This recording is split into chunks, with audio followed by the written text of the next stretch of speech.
کچیرته د قرباني کولو په وخت کې په یو ساروي کې یو عیب پیدا شي آیا د داسې عیب په وجه باندې د هغه ساروي قرباني دا صحیح ده او کنه په دې کې تفصیل ده عموما ډېر زیات خلک د دې مسلې سره مخامخ دي ډېره اهمه مسله ده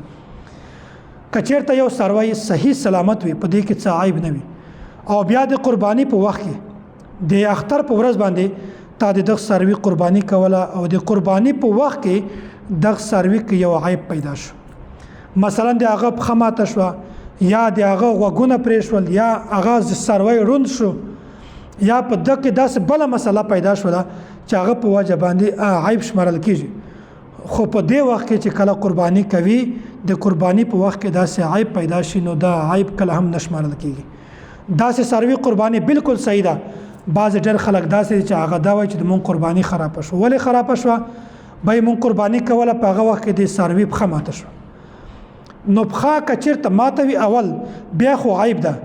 خو د قرباني په وخت کې که چېرته هر قسم عیب کې پیدا شي نو د داسې ساروي قرباني صحیح ده په دې کې هیڅ عیب نشته د دې سره یوه دا مسله ده که چېرته یو ساروی دومره کمزوری وي چې هغه په خپله لار باندې نشي تللی هغه خپل خوراک نشي کولی چلدلی نشي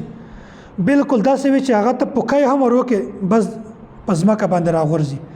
نو د داسې ساروي قرباني دا هم نه ده صحیح هډوکې دومره کمزوري وي چې د ننه مغز پکې ختم شوي وي نو داسې ساروي قرباني دا بالکل صحیح نه ده